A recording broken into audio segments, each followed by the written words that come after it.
Hello dear students, let us discuss some important MCQs on life process. This is the first unit of biology of class 10th. So question number first is nutrition is derived from a dash word. Nutrition किस word से derive हुआ है? तो इसका option है Greek, Latin, French and English. तो इसका answer है Latin. So nutrition is derived from a Latin word. Question number 2. A blood vessel which carries blood back to heart. जो ऑर्गन्स से जो ब्लड वेसल्स ऑर्गन्स से heart तक blood ले जाती है उनको हम क्या बोलते हैं? These vessels are known as veins. So इसका आंसर है veins. Question number 3. Transport of water in plants is. जो प्लांट्स में वाटर ट्रांसपोर्ट होता है उसकी डायरेक्शन क्या होती है? यूनी डायरेक्शनल होता है, bidirectional, multidirectional, all of the above. So इसका आंसर है यूनी डायरेक्शनल, क्योंकि वाटर हमेशा रूट्स से अपर पार्ट्स तक जाता है. ऊपर वाले पार्ट से नीचे वाले पार्ट्स तक वाटर नहीं आता है. सो जाइलम के थ्रू हमेशा यूनी डायरेक्शनल ट्रांसपोर्ट होता है. So question number 4. Low temperature has an inhibitory effect on the rate of photosynthesis because. जब टेम्परेचर कम हो जाता है फोटोसिंथेसिस कम हो जाता है. क्यों? Because the activity of enzymes is decreased. Enzymes की एक्टिविटी डिक्रीज हो जाती है. सो सेकंड इसका सही आंसर है. Question number 5. 4 chambered heart is present in. 4 chambered heart किन में प्रेजेंट होता है? ह्यूमन्स में भी प्रेजेंट होता है, बर्ड्स में भी प्रेजेंट होता है, मैमल्स में भी प्रेजेंट होता है. मैमल्स में ह्यूमन्स भी आते हैं, लेकिन रेप्टाइल्स में प्रेजेंट नहीं होता है. तो सी पार्ट आंसर नहीं है. पंकीज में प्रेजेंट होता है, ह्यूमन्स में प्रेजेंट होता है, लेकिन फिशेस में प्रेजेंट नहीं होता है. सो इसके जो ऑप्शन है वो है only one, only A, only A B, only A B C. तो इसका जो आंसर होगा वो होगा only A and B, second option. क्योंकि ह्यूमन्स, बर्ड्स एंड मैमल्स में 4 चैम्बर्ड हार्ट पाया जाता है. रेप्टाइल्स एंड फिशेस में 4 चैम्बर्ड हार्ट नहीं पाया जाता है. Question number 6. In stomach the HCl creates in acidic environment which starts the action of. किस एंजाइम की एक्शन एसिडिक एनवायरनमेंट से स्टार्ट हो जाती है? इसका आंसर है पेप्सिन. क्योंकि पेप्सिन इनएक्टिव फॉर्म में रिलीज हो जाता है. पेप्सिनोजिन जब ये HCl के साथ मिलता है तो ये एक्टिवेट हो जाता है और ये पेप्सिन में कन्वर्ट हो जाता है. फिर ये प्रोटीन्स को डाइजेस्ट करता है. Question number 7. Which are the following is not an excretory waste in plants. इनमें से कौन सा एक्सक्रीटरी वेस्ट नहीं है? ऑक्सीजन प्लांट्स में एक्सक्रीटरी वेस्ट होता है, लेटेक्स भी एक्सक्रीटरी वेस्ट होता है, लेकिन कार्बन डाइऑक्साइड जो है, कार्बन डाइऑक्साइड एक्सक्रीटरी वेस्ट नहीं होता है. प्लांट्स कार्बन डाइऑक्साइड यूज़ करते हैं for the production of glucose. So इसका आंसर जो है वो है first, carbon dioxide. Question number 8. The artificial kidney works on the same principle of normal kidney and the process is known as. जब blood को filter किया जाता है आर्टिफिशियली, जब किडनी फेल हो जाती है और ब्लड को आर्टिफिशियली फिल्टर किया जाता है, उस प्रोसेस को हम डायलिसिस बोलते हैं. सो इसका आंसर है 3, dialysis. Question number 9. Somatostatin in pancreas is produced by. Pancreas में अल्फा सेल्स होती है, बीटा सेल्स होती है और डेल्टा सेल्स होती है. और पेनक्रियाज जो है वो सिक्रीट करता है glycogen, insulin and somatostatin. So delta sales जो है, डेल्टा सेल्स सिक्रीट करती है सोमेटोस्टैटिन. सो इसका आंसर जो है वो है 2. Question number 10. The actual site of photosynthesis in green plants is. Green plants में फोटोसिंथेसिस कहाँ पे होता है? ग्रीन प्लांट्स में फोटोसिंथेसिस होता है with the help of A pigment chlorophyll. ठीक है, क्लोरोफिल प्रेजेंट होता है प्लास्टिड्स में. ठीक है, सो इसका आंसर एक्चुअली क्लोरोफिल है, क्योंकि क्लोरोफिल जो है वो प्लास्टिड्स के बगैर ही प्रेजेंट होता है. अगर हम देखेंगे बैक्टीरिया वगैरह में तो उनमें प्लास्टिड्स प्रेजेंट नहीं होते हैं, लेकिन क्लोरोफिल प्रेजेंट होता है. ठीक है, लेकिन ग्रीन प्लांट्स में प्लास्टिड्स प्रेजेंट होते हैं और प्लास्टिड्स में ही क्लोरोफिल प्रेजेंट होता है. सो इसका आंसर आप प्लास्टिड्स ले सकते हो. इसका क्लोरोफिल भी इसका सही आंसर है, लेकिन यहाँ पे इसका आंसर आएगा plastids, because chlorophyll is present in plastids in green plants. Question number 11. Cells that carry gases are. जो सेल्स गैसेस कैरी करती है, यानी कि carbon dioxide and oxygen carry करती है, कौन सी सेल्स होती है? Blood cells. ये तीनों के तीनों ब्लड सेल्स है, RBC, WBC, प्लेटलेट्स. लेकिन इनमें से खाली RBCs है जो गैसेस कैरी करती है, red blood cells, erythrocytes. WBCs जो है वो इम्यूनिटी प्रोवाइड करते हैं और प्लेटलेट्स जो है वो मदद करते हैं ब्लड क्लॉटिंग में. Question number 12, contraction of heart. Contraction of heart होता है systole and dilation of heart, relaxation of heart is known as diastole. तो इसका आंसर है सिस्टोल यानी कि first option. Question number 13, blood clotting is useful during. Blood clotting कब useful होता है? कट्स के दौरान, एक्सीडेंट्स के दौरान, सर्जिकल ऑपरेशंस के दौरान। ब्लड क्लॉटिंग एक ऐसी प्रोसेस होती है जिससे हमारा ब्लड जो है लॉस होने से बचता है, और ये हर कहीं पे इस्तेमाल होता है जब भी हमारी बॉडी में कट लगता है या एक्सीडेंट्स होते हैं या सर्जिकल ऑपरेशंस होते हैं। तो इसका आंसर है all of the above. Photosynthesis occurs mostly in. Photosynthesis किस लाइट में होता है? अल्ट्रावायलेट रेडिएशन और डार्क में फोटोसिंथेसिस नहीं होता है। इंफ्रारेड में भी होता है लेकिन प्लांट्स के लिए ज़्यादा अवेलेबल नहीं होती है। तो विजिबल लाइट सबसे ज़्यादा अवेलेबल होती है प्लांट्स के लिए, इसलिए फोटोसिंथेसिस सबसे ज़्यादा विजिबल लाइट में होता है। क्वेश्चन 15 है, which are the following processes occurs in kidney. Kidney में कौन कौन सी प्रोसेस होती है? रीअब्जॉर्प्शन, फिल्ट्रेशन, सिक्रेशन, ये तीनों की तीनों प्रोसेस किडनी में होती है। किडनी वाटर को रीअब्जॉर्ब करती जो हमारे ब्लड में एक्सेसिव वाटर होता है उसे रीअब्जॉर्ब करता है, और जो साल्ट्स यूरिन के साथ चले जाते हैं उनको रीअब्जॉर्ब करते हैं जो हमारे बॉडी के लिए ज़रूरी होते हैं, और ब्लड को फिल्टर करता है और सिक्रेशन भी करता है। तो इसका आंसर होगा all of the above. Question number 6, utilization of food in body is known as. Body में फूड का यूटिलाइज होना, इसे ना एब्जॉर्प्शन कहा जाता है, ना रेस्पिरेशन, ना डाइजेशन। सो इसका आंसर है assimilation. So answer will be assimilation.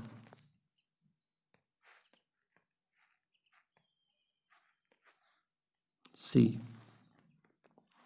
Question number 17, the size of the heart is about. ये क्वेश्चन थोड़ा ट्रिकी है, यहाँ पे आपको ऑब्जर्व करना है कि आपको एलिमिनेशन मेथड यूज़ करना है।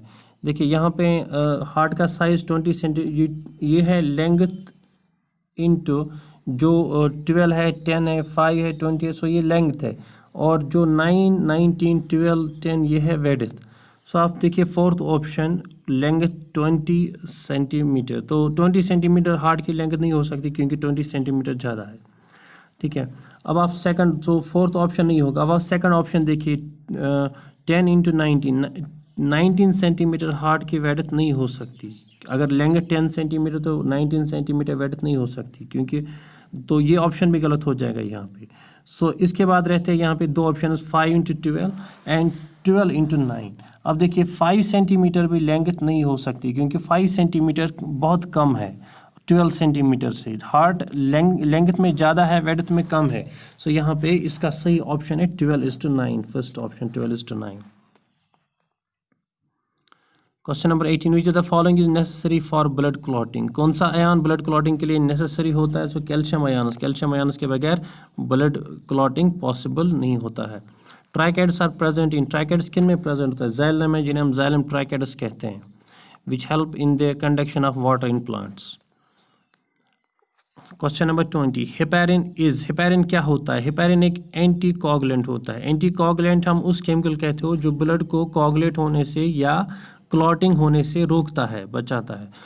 तो एंटी कोगुलेंट हमारे बॉडी में भी प्रेजेंट होता है जो हमारी बॉडी में ब्लड को कोगुलेट होने से रोकता है। सो यहाँ पे ऑप्शन है 2। Question number 21, skin is an organ of. Skin कौन सा ऑर्गन होता है? रेस्पिरेशन का, डाइजेशन का? पहला ऑप्शन है रेस्पिरेशन का। रेस्पिरेशन का होता है लेकिन डाइजेशन का नहीं होता है, स्किन से डाइजेशन नहीं होता है। बी है एक्सक्रीशन का। एक्सक्रीशन होता है एंड प्रोटेक्शन, तो स्किन प्रोटेक्शन के लिए ही यूज़ होता है। यहाँ पे सी ऑप्शन है प्रोटेक्शन एंड रेस्पिरेशन। रेस्पिरेशन भी होता है, स्किन के थ्रू रेस्पिरेशन भी होता है। अगर आप अर्थ फॉर्म्स की एग्जांपल ले लोगे तो वहाँ पे respiration occurs through the skin known as cutaneous respiration. D option है सिक्रीशन। स्किन जो है वो सिक्रेटरी ऑर्गन भी है क्योंकि स्किन सिक्रेट करता है oils and sweat etcetera. So D option भी ठीक है, सी भी ठीक है, बी भी ठीक है, लेकिन ए गलत है क्योंकि ए में डाइजेशन है। सो आंसर होगा B, C and D. Question number 22, and ATP produces energy equal to. ATP कितनी एनर्जी प्रोड्यूस करता है? यहाँ पे भी आप एलिमिनेशन मेथड यूज़ कर सकते हो, ठीक है। 30 जो है 30 ज़्यादा है, 30.5 बी ऑप्शन था, तो 30 ज़्यादा है। और सी ऑप्शन है 10 किलो जूल, तो 10 kilo joule this is less. 10 kilo joule जो है वो कम है, इससे ज़्यादा एटीपी एनर्जी प्रोड्यूस करता है, ठीक है। और इसका ऑप्शन है, इसका आंसर जो है वो है सेकंड 30.5 इसका answer. Question number 23, pyruvate is a dash carbon compound. Pyruvate में कितने कार्बन मॉलिक्यूल्स होते हैं? सो पायरीवेट में 3 कार्बन मॉलिक्यूल्स होते हैं, सो इसका आंसर है 3। Question number 24, normally kidney filters about dash litres of blood per day. एक दिन में किडनी कितने लीटर्स ब्लड जो है वो फिल्टर करता है? 100, 180, 230 एंड 270 इसके ऑप्शन है, सो इसका आंसर है 180। Question number 25, which are the following BP conditions can be called hypertension. इनमें से किसको हाइपरटेंशन कह सकते हैं? हाइपरटेंशन होता है जब ब्लड प्रेशर इंक्रीज हो जाता है। हमारी बॉडी में नॉर्मल जो सिस्टोलिक प्रेशर है, सिस्टोल जब हार्ट कंट्रैक्शन करता है वो होता है 120 mmHg, ठीक है। और डायस्टोलिक प्रेशर यानी कि जब हार्ट रिलैक्सेशन करता है तो वो होता है 80 mmHg, ठीक है। सो डायस्टोल होता है 80 mmHg और सिस्टोलिक होता है 120 mmHg। सो पहला ऑप्शन सिस्टोलिक प्रेशर 120, तो ये ठीक है। सिस्टोलिक प्रेशर 120 mmHg, तो इतना ही होता है हमारी बॉडी में। और दूसरा लिखा है सिस्टोलिक प्रेशर 80 mm। अगर सिस्टोलिक प्रेशर 80 mmHg है तो प्रेशर, ब्लड प्रेशर जो है वो कम हो जाएगा, उसे हम हाइपोटेंशन कह सकते हैं। अब थर्ड है diastolic pressure. Diastolic pressure is 80 mmHg, तो हमारी बॉडी में नॉर्मली डायस्टोलिक प्रेशर 80 mmHg होता है। और फोर्थ ऑप्शन है डायस्टोलिक प्रेशर इज 120 mmHg। अगर नॉर्मल 80 है तो 120 क्या होगा? 120 ज़्यादा होगा, तो हाइपरटेंशन होगा। सो इसको ऑप्शन जो है, आंसर जो है वो है fourth, diastolic pressure is 120 mmHg इसका आंसर है। Question number 26, the exchange of gases in plants occurs through. Plants में गैसेज एक्सचेंज कैसे होता है? एक्टिव ट्रांसपोर्ट होता है जब एनर्जी यूज़ होती है, और पैसिव ट्रांसपोर्ट होता है जिसमें कोई एनर्जी यूज़ नहीं होती है। तो जो ऑक्सीजन और कार्बन डाइऑक्साइड मूव होता है स्टोमेटा के थ्रू प्लांट्स में, तो उसके लिए कोई एनर्जी यूज़ नहीं होती है, तो वो पैसिव ट्रांसपोर्ट होता है। सो इसका आंसर है पैसिव ट्रांसपोर्ट। अब नेक्स्ट क्वेश्चन है question number 27, kidney converts the inactive form of which vitamin to active form. So इसका आंसर है vitamin D, fourth option. Question number 28, lactase converts lactose into glucose and galactose. Lactase enzyme होता है जो हमारे digestive system में glucose को, lactose को digest करता है। सो जब ये लैक्टोज को डाइजेस्ट करता है, किस में कन्वर्ट करता है? ग्लूकोज में और गैलेक्टोज में। So glucose and galactose. Okay, last question है saprotrophs are also known as. Saprotrophs वो ऑर्गेनिम्स होते हैं जो dead and decaying matter use करते हैं, ठीक है, डेड एंड डिकेइंग मैटर।